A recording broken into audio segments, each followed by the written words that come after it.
Hello viewers, আশা করি সবাই ভালো আছেন। সো আজকে আমরা ইন্টারেস্টিং একটা সার্কুলার নিয়ে কথা বলবো। এটা হচ্ছে ইউএস বাংলার একটা এক্সিকিউটিভ এয়ারপোর্ট অপারেশনস এর একটা সার্কুলার।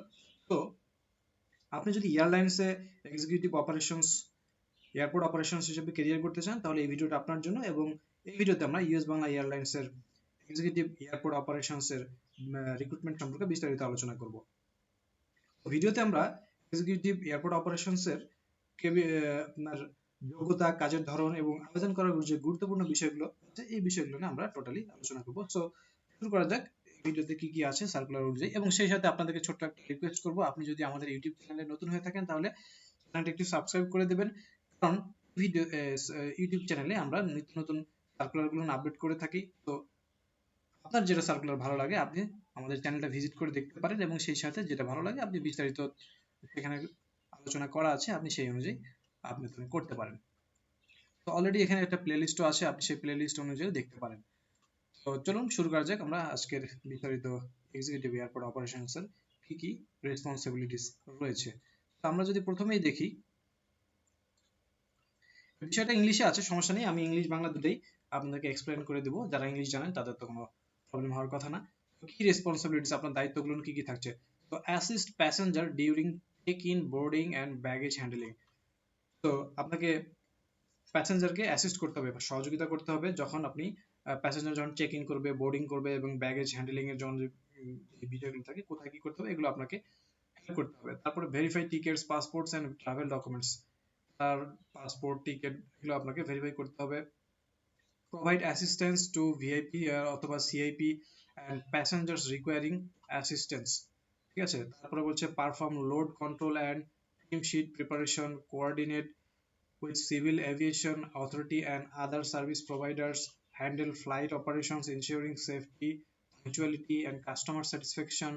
তারপরে বলছে যে প্রিপেয়ার করতে হবে operational reports and manage lost or miss handle baggage and cases. অবশ্যই বুঝতে পারছেন কি বলছি, তারপরে যদি বুঝতে না পারেন অবশ্যই জানাবেন কমেন্ট সেকশনে।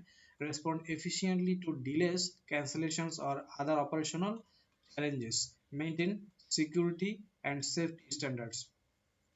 এক কথায় যদি বলি, এখানে আপনার প্যাসেঞ্জারকে ওভারঅল জিনিসগুলো সম্পর্কে হেল্প করতে হবে, এবং কোন কোন বিষয়গুলো যদি আপনার প্যাসেঞ্জারের মালামাল যদি একটু ব্যাগে যদি মিস ম্যাচ হয়ে যায়, ঠিক আছে, ফ্লাইট যদি ডিলে হয়ে যায়, ক্যান্সেল হয়ে যায়, এই সকল বিষয়গুলো নিয়ে আপনাকে কাজ করতে হবে। এগুলোরই আপনাকে মূলত এক্সিকিউটিভ এয়ারপোর্ট অপারেশনস হিসেবে দায়িত্ব পালন করতে হবে। তারপরে বলছে যে রিকোয়ার্ড কম্পিটেন্সিস। তো এখানে কি বলছে দেখুন, core competencies behavioural and leadership, safety awareness and compliance, তারপরে customer service excellence, professional integrity and ethical conduct, team collaboration, adaptability and continuous learning. ঠিক আছে, ওভারঅল জিনিসগুলো আপনার মধ্যে থাকতে হবে। সার্ভিস কিভাবে দিতে হবে, টিম কোলাবোরেশন কেমনে করতে হবে, হ্যাঁ, সেফটি অ্যাওয়ারনেসের যে বিষয়গুলো থাকে এগুলো সম্পর্কে আপনাকে জানতে হবে। ঠিক আছে, প্রফেশনাল মেইনটেইন করতে হবে, এগুলো বিষয় আর কি বলছে। Functional competencies, technical and role specific, customer সার্ভিসের একদম এক্সিলেন্স কাস্টমার সার্ভিস দিতে হবে। তারপরে বলছে যে এয়ারপোর্ট অ্যান্ড গ্রাউন্ড অপারেশনের ম্যানেজমেন্ট করতে হবে। ঠিক আছে, এভিয়েশন সেফটি অ্যান্ড রেগুলেটরি কম্পাইলেন্স, তারপর operational coordination and problem solving এর যে বিষয়গুলো থাকে এগুলো আপনাকে কাজ করতে হবে। The ability to manage stress, আপনাকে স্ট্রেস ম্যানেজ করে মেইনটেইন করতে হবে। Excellent communication skill in English and Bengali, ঠিক আছে, বাংলা ইংলিশে উভয়টাতে আপনাকে ভালো ফ্লুয়েন্সি থাকতে হবে। তারপরে বলছে যে স্পেসিফিকেশন, আপনার এডুকেশনাল ব্যাকগ্রাউন্ড কি কি থাকা প্রয়োজন। তো bachelor degree in any discipline from রেপুটেড university, তো বিএসসি আপনার বা অনার্স যে কোনো একটা রেপুটেড ইউনিভার্সিটি থেকে আপনার থাকলেই হচ্ছে। Any training or certification related airport operations, passenger service or hospitality management will be an added advantage.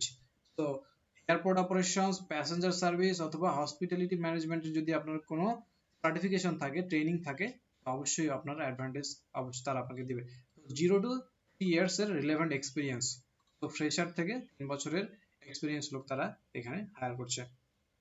Height and physical fitness required due to the nature of the job. ঠিক আছে, height হচ্ছে mail 5 foot 6 ইঞ্চি 167.64 centimetre পুরুষদের জন্য। মহিলাদের জন্য থাকছে হচ্ছে আপনার 5 ফুট 3 ইঞ্চি 160 সেন্টিমিটার।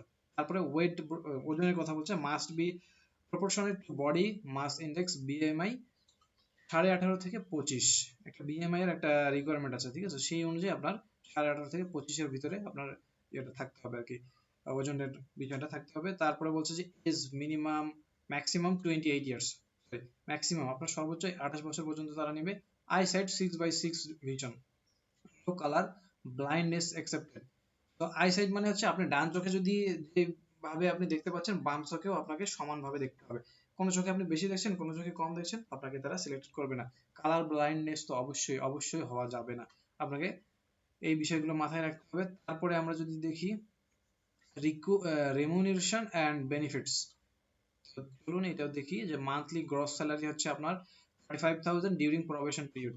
আপনার প্রবেশন পিরিয়ডে আপনি 35,000 টাকা আপনাকে তারা দিবে, এবং যদি আপনি সাকসেসফুলি কনফার্ম প্রবেশন পিরিয়ড যদি পার করতে পারেন 40,000 টাকা তখন তারা আপনাকে পার মান্থ দিবে। তারপরে হচ্ছে 2টা ফেস্টিভ্যাল বোনাস পাচ্ছেন, pick and drop service from the airport subject to location residence, মানে আপনার বাসা থেকে এবং হচ্ছে এয়ারপোর্ট পর্যন্ত আপনাকে পিক অ্যান্ড ড্রপ তারা করবে। এবং খাবার অবশ্যই অবশ্যই আপনাকে ফ্রি তারা দিবে, মেডিকেল ইন্স্যুরেন্স থাকবে, free air ticket as per company policy. তো আপনি ফ্রি এয়ার টিকেটও পাবেন, সেটা হচ্ছে কোম্পানি পলিসি অনুযায়ী। তারপরে বলছে যে অ্যাপ্লিকেশনের ডেডলাইন, অ্যাপ্লিকেশন ডেডলাইন হচ্ছে খুবই সীমিত, আজকে 12 তারিখ, তো 20 তারিখের ভিতরে আপনাকে আবেদনটা সম্পন্ন করতে হবে। তো এই ছিল ওভারঅল সার্কুলার, এবং এটা আপনারা কিভাবে আপনারা অ্যাকচুয়ালি আবেদনটা করবেন সেটাও আপনাদেরকে একটু জানিয়ে রাখি। তো আমি সার্কুলারের লিঙ্কটা আপনাদেরকে কমেন্ট সেকশনে বা ডেসক্রিপশন বক্সে একটা লিঙ্ক দিয়ে দিব। এটা হচ্ছে গুগল ফর্মে আপনাকে ফিল আপ করতে হবে এভরিথিং ডিটেলস গুলো, তারা যেগুলো যেগুলো চেয়েছে আপনি সেখানে ফিল আপ করলেই, এবং ক্রাইটেরিয়া যদি মিট করতে পারেন সেই অনুযায়ী আপনাকে তারা কল করবে। তো এই ছিল আজকের সার্কুলারের বিষয়টি। আপনার যদি সার্কুলারটি ভালো লাগে অবশ্যই অবশ্যই অ্যাপ্লাই করবেন, এবং সেই সাথে আমাদের ইউটিউব চ্যানেলটি অবশ্যই একটা সাবস্ক্রাইব করবেন, কারণ নিত্য নতুন সার্কুলারের আপডেট বিষয়গুলো আমাদের চ্যানেলে আপলোড করা হয়ে থাকে। ততদিন পর্যন্ত ভালো ভালো থাকবেন, যতদিন আমরা আবার নতুন কোনো সার্কুলার আপডেট করছি না, ঠিক আছে?